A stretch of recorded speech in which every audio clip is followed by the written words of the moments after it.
पाक ईरान ताल्लुकात का मुस्तकबिल क्या है, इसी पे बात करते हैं। सीनियर तज्जियाकार इम्तियाज़ गुल साहब ने हमें ज्वाइन किया है, बहुत शुक्रिया इम्तियाज़ साहब अपने वक्त। इम्तियाज़ साहब, पाक ईरान ताल्लुकात अगर बहुत ज़्यादा अच्छे नहीं हैं तो बहुत बुरे भी ज़ाहिर नहीं रहे हैं, लेकिन इस वक्त दोनों मुल्कों के ताल्लुकात किस नहज पर हैं? ख़ासतौर पर ओड़मारा में जो दहशतगर्दी का वाक़या हुआ है, इसके बाद आप वज़ीर आज़म के इस दौरे को किस तरह से गेज करेंगे, किस तरह से देखते हैं?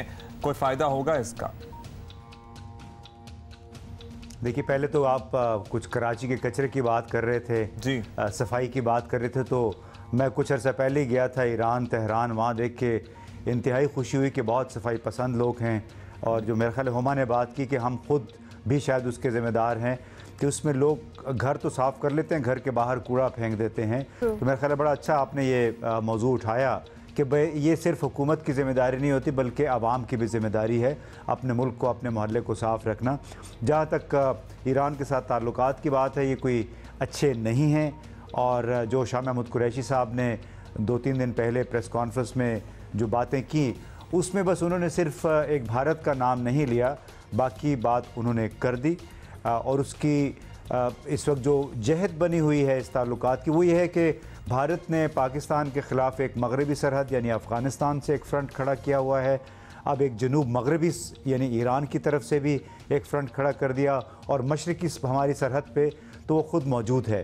तो एक तिकोनी जंग है जो भारत ने पाकिस्तान पे मुसल्लत कर रखी है, और ताज़ा तरीन उसमें जो है वो ईरान है। और ख़ास तौर पे ईरान के जो कट्टर सख्त गिर नौयत के जो वहाँ की सियासी क़यादत है, जिसकी नुमाइंदगी ईरान के पासदारान यानी रेवोल्यूशनरी गार्ड्स करते हैं। आपको याद होगा कि 13 फरवरी को जब रेवोल्यूशनरी गार्ड्स के कोई 10-15 लोग मारे गए थे, तो उनके जो इंचार्ज जर्नल है उसने 3 दिन के बाद बराह रास्त पाकिस्तान को धमकी दी थी कि अगर पाकिस्तान ने इनके ख़िलाफ़, इन लोगों के ख़िलाफ़ कार्रवाई न की तो हम खुद ये कार्रवाई करेंगे। हालांकि आपको ये बताता चलूँ कि गुज़श्ता 15-16 महीने के दौरान ईरान पाकिस्तान के अंदर चागी और दूसरे और मारा इसके जो करीबी सरहदी इलाके हैं, यहाँ पे कम से कम 8 मरतबा हमले कर चुका है, शेलिंग कर चुका है। और उनके पाकिस्तान के अंदर